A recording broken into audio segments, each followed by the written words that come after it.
जो क्रांतिकारी प्रतिभाएं हैं घोटाले घपलों वाली, ये सब गुजरात से ही अधिकतर आती है। आप उठा के देख लीजिए, चाहे किसी का भी मामला हो, कोई भी मामला हो, 80% मामले का तार कहीं न कहीं गुजरात से जुड़ा हुआ आपको मिलेगा। और वहां तो विकास मॉडल चला था पिछले दिनों, वो विकास मॉडल चलते चलते दिल्ली तक पहुंच गया।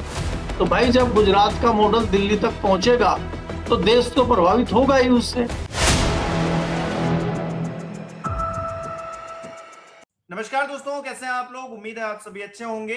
आम आदमी महंगाई से त्रस्त है, युवा पेपर लीक जैसी समस्याओं से परेशान है और इस बीच जले पर नमक छिड़कते हुए गुजरात से खबर आई है। खबर यह आई है कि एक व्यापारी ने 15 लाख करोड़ रुपए का महा घोटाला कर दिया है। अब मोदी जी तो कहते ना खाऊंगा ना खाने दूंगा, लेकिन उनकी नाक के नीचे ये घोटाला हुआ कैसे, सवाल ये है। और क्या इस घोटाले ने कहीं ना कहीं सरकार की नीयत पर भी सवाल खड़े किए हैं? क्या बात करेंगे। केपी मलिक जी बृहस्पतिवार हमारे साथ जुड़े हैं। सर बहुत बहुत स्वागत है आपका। बहुत बहुत धन्यवाद हिमांशु जी, आपका भी और हमारे दर्शकों का भी बहुत बहुत धन्यवाद, आभार। सर 15 लाख करोड़ रुपए का घोटाला, गुजरात के एक व्यापारी का नाम, मतलब देश में हो क्या रहा है। एक तरफ तो कहा जाता है खाऊंगा नहीं, खाने भी नहीं दूंगा, दूसरी तरफ ये घोटालेबाजी हो रही है, जांच हो रही है, तो निकलकर सामने आ रहा है 5 साल का ही आंकड़ा इतना लंबा चौड़ा है। और बाकी पीएम केयर फंड जैसी चीजों की तो जांच भी नहीं हो पाएगी, उसमें क्या हो रहा है क्या नहीं हो रहा है ये तो किसी को पता ही नहीं। देश में चल क्या रहा है। इतना बड़ा घोटाला, 15 लाख करोड़ रुपए बहुत बड़ी रकम है सर। देखिए हिमांशु, अगर आप देखें ये इस तरह की प्रतिभाएं जो हैं सब गुजरात में पाई जाती हैं। इस तरह की प्रतिभाएं बिहार में, यूपी में, हरियाणा में जैसे खेल की प्रतिभाएं हैं, बिहार में जैसे नौकरशाही की प्रतिभा है, वो कोई भी एग्जाम पास कर लेते हैं, बहुत पढ़ाकू होते हैं। उत्तर प्रदेश में भी पढ़ाकू होते हैं, वो जो बड़े बड़े ब्यूरोक्रेट बन जाते हैं। कई प्रतिभाएं हैं ऐसी।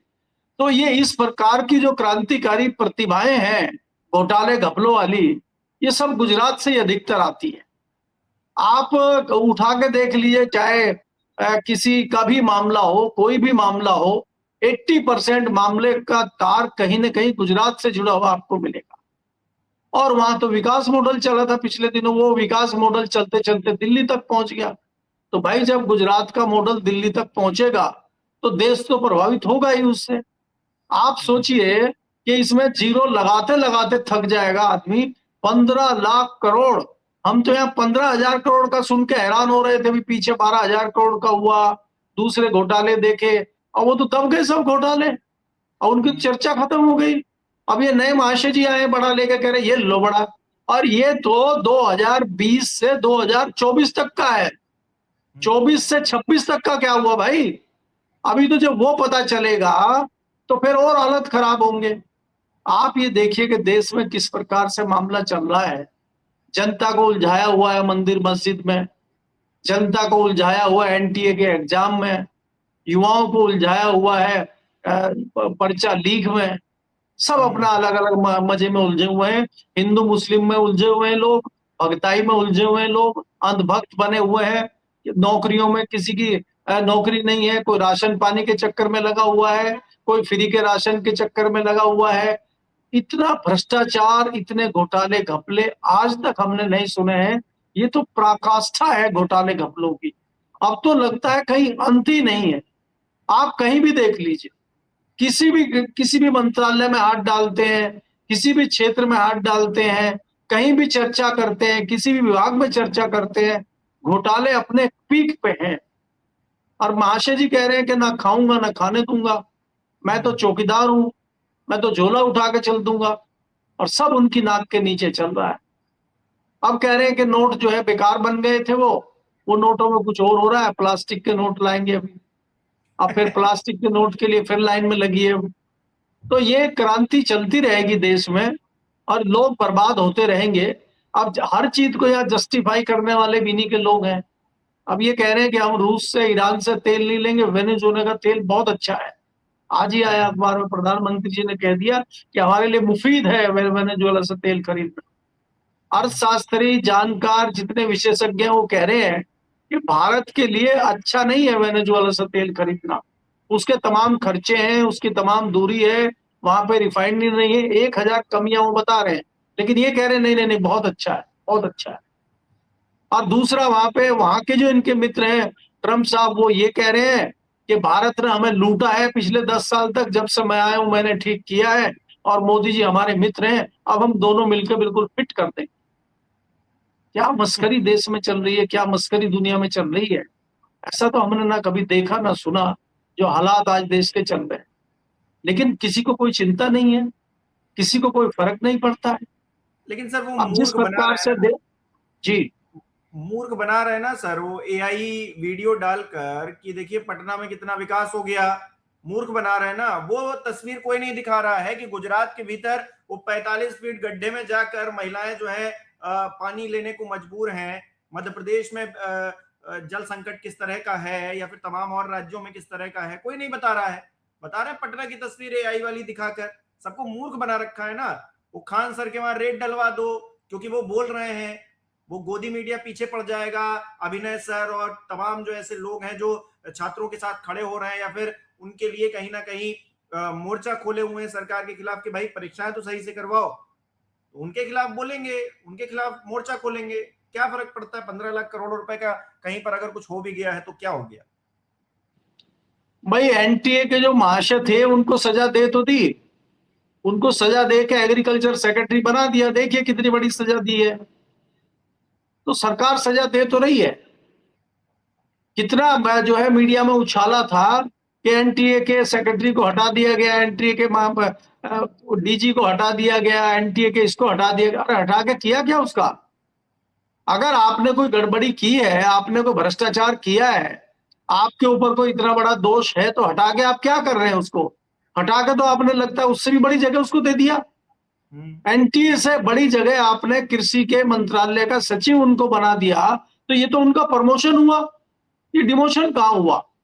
कल को आप धर्मेंद्र प्रधान का इस्तीफा लेके और उसको 2 मंत्रालय और दे दें या कोई बड़ी पोजीशन दे दें, आप तो कह देंगे हमने धर्मेंद्र प्रधान को हटा दिया, तो उनको कोई बना दें सवाल भी गृहमंत्री, पूछने वाला नहीं है। उनको गृहमंत्री बना देंगे।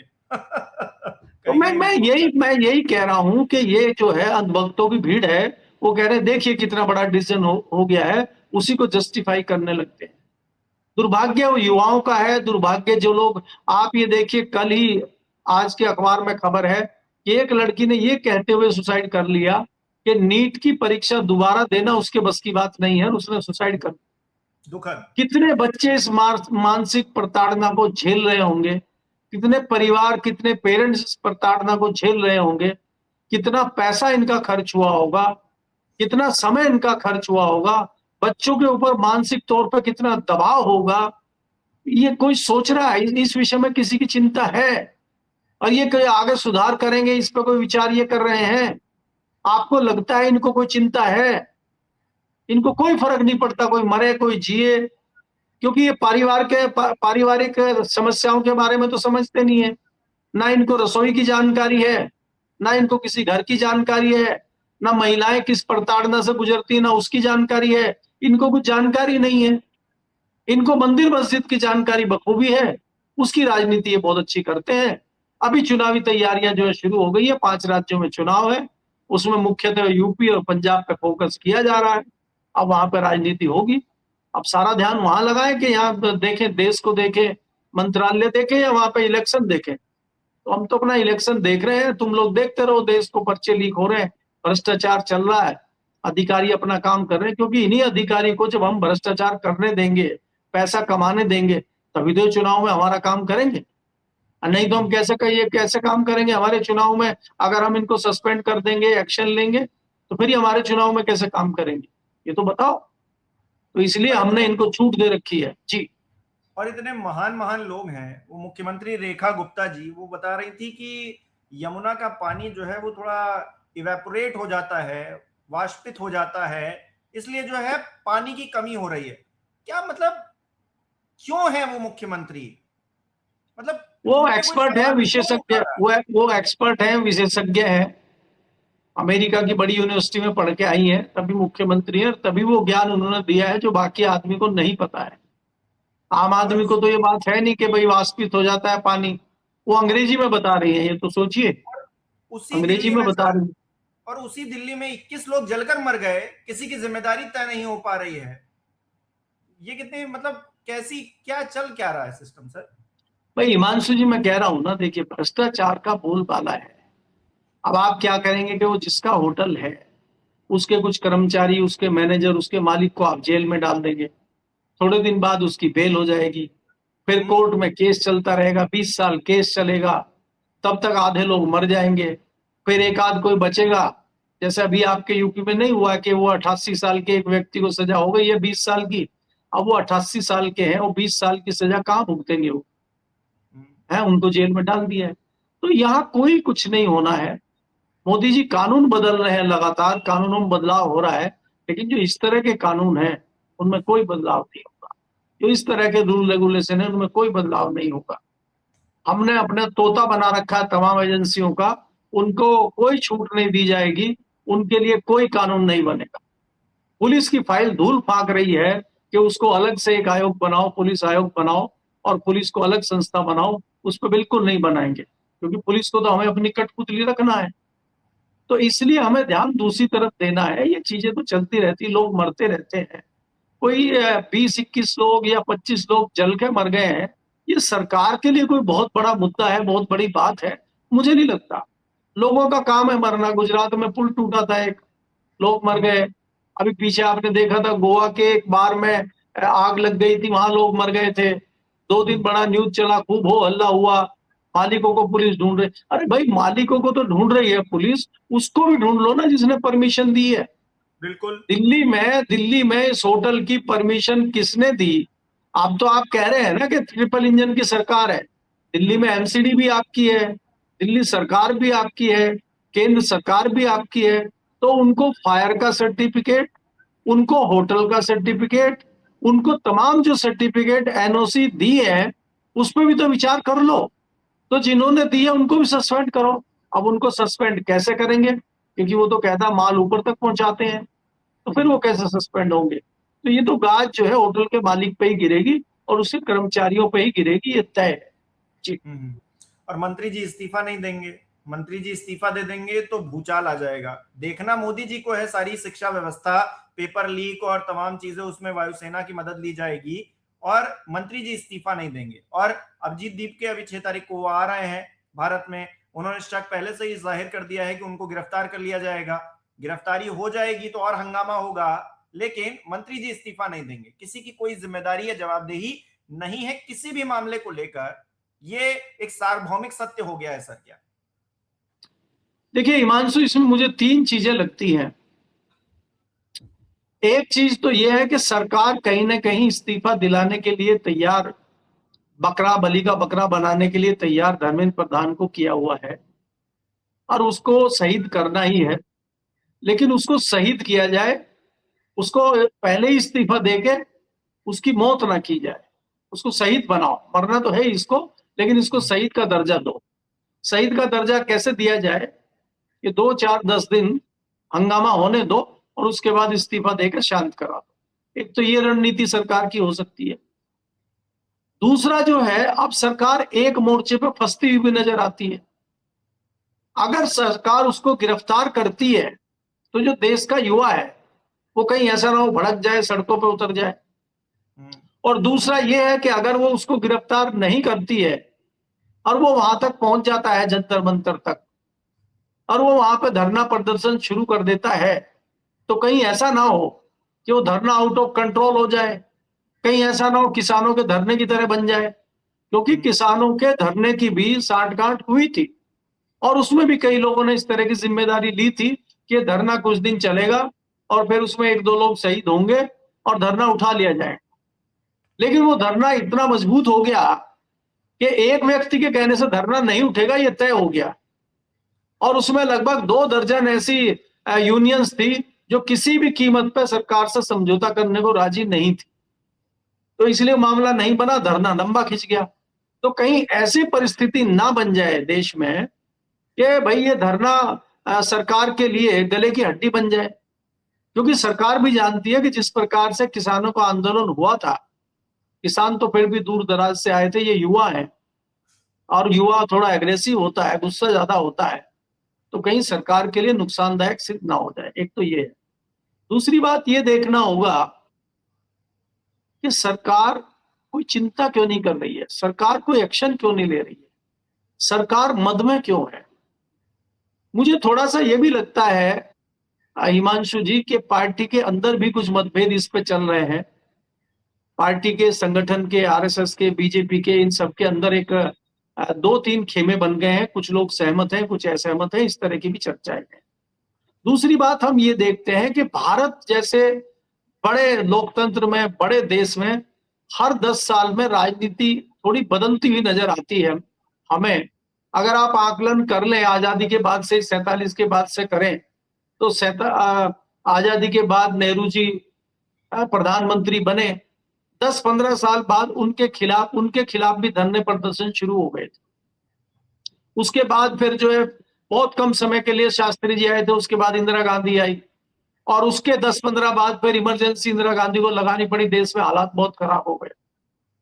तो 77 के बाद फिर जो है 10-15 साल के बाद बात करें तो वाजपेयी जी कुछ दिन के लिए वो बने, प्रधानमंत्री बने, फिर बदल गई सत्ता।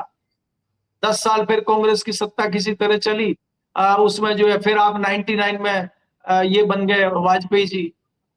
तो उसके बाद फिर जो है वाजपेयी जी हटे, 10 साल फिर कांग्रेस आई 2004 से 2014 तक। तो 10 साल में कांग्रेस की सरकार को उखाड़ फेंका मोदी जी ने, और अब मोदी जी जो है 10 से 15 साल वाले मामले में है। तो क्या देश में राजनीतिक बदलाव की स्थिति भी कहीं हो सकती है क्या? क्या देश जो है एक बार फिर राजनीतिक रूप से करवट लेने वाला है क्या? मुझे इस तरह का भी एक आभास हो रहा है कि कहीं ना कहीं बड़ा एक करवट भारत का लोकतंत्र, भारत की राजनीति ले सकती है आने वाले समय में। जी। और यही एक आखिरी ऑप्शन होगा क्या सर? क्योंकि जिस तरह से चीजें आउट ऑफ कंट्रोल हैं, मतलब किसी की जवाबदेही तय नहीं हो पा रही है, कोई जिम्मेदार बन नहीं पा रहा है, क्या आखिरी रास्ता यही है? सत्ता परिवर्तन हो, नए लोग आए, वो कोई लोग भी हों, कैसे भी लोग हों, आए और कम से कम जो है ये जो सिस्टम है इसको शफल करें एक बार। देखिए, इसमें अगर हिमांशु देखें, अगर मैं एक एग्जाम्पल आपको दूं, राजीव गांधी की बहुत मजबूत सरकार थी, पूर्ण बहुमत की सरकार थी, और वो रिकॉर्ड 400 प्लस थी। वो आज तक किसी ने रिकॉर्ड उसका तोड़ नहीं पाया है कोई। उस सरकार को धराशायी करने के लिए वीपी सिंह निकले थे, और वीपी सिंह ने उस सरकार को धराशायी कर दिया था, और राजीव गांधी को चुनाव हरा के खुद प्रधानमंत्री बन गए थे। मतलब राजीव गांधी को निजी रूप से नहीं, लेकिन उनकी पार्टी को, कांग्रेस को हरा के, और उन्होंने जो है विपक्ष की सरकार बनाई थी। इस तरह की चीजें भारत में चलती रही हैं, ऐसा नहीं है। कोई अनोखी बात नहीं है कि मोदी जी के पास इतना बहुमत है वो चुनाव नहीं आ रहे। मैं इसीलिए कह रहा हूं कि सियासत भारत में करवट लेती रहती है, समय समय पर बदलती रहती है। तो मुझे ऐसा आभास हो रहा है कि सियासत बदलती हुई नजर आ रही है, और हो सकता है क्रांतिकारी के रूप में कॉकरोच ही निकले और ये कॉकरोच ही बदल दें, या कोई नया क्रांतिकारी निकल के आए। राहुल गांधी को भी अगर पिछले 2 साल से, 4 साल से आप देख रहे हैं, तो राहुल गांधी भी बहुत एग्रेसिव हैं, और राहुल गांधी में भी तमाम बदलाव आपको दिख रहे हैं। और वो जो पप्पू वाली छवि एक घड़ी गई थी राहुल गांधी की, अब वो उस छवि से बाहर आ चुके हैं। वो जो मुद्दे उठा रहे हैं उनका जवाब सरकार के पास नहीं है, सरकार मुंह छुपाती नजर आ रही है। तो इसलिए लगता है कि सरकार घिरी हुई है। अब इसका मुकाबला सरकार कैसे करती है, सरेंडर करती है, या कोई बड़े राजनीतिक बदलाव होते हैं, ये तो आने वाले समय में ही पता चलेगा, क्योंकि लोकसभा इलेक्शन भी दूर है। अब जैसे कि चर्चाएं दिल्ली में चल रही है कि जो मानसून सेशन शुरू होगा उसमें फिर भारतीय जनता पार्टी जो है नया परिसीमन का बिल और महिला बिल, वही ड्रामा फिर लाने को तैयार है। तो इस पर विपक्ष किधर खड़ा होता है? क्या भारतीय जनता पार्टी अपने शाम दाम दंड भेद को देखते हुए उसको पास करा ले जाती है क्या? क्या होता है? तो ये सारी चीजें आपको भविष्य में देखने को मिलेंगी।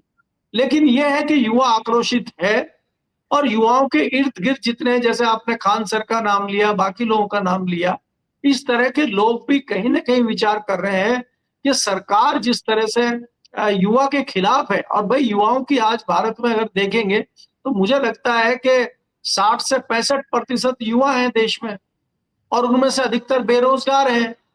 तो वो क्या करेंगे फिर? तो वो तो सामने आएंगे ही। अब उससे उसके नतीजे क्या होंगे ये तो समय ही बताएगा।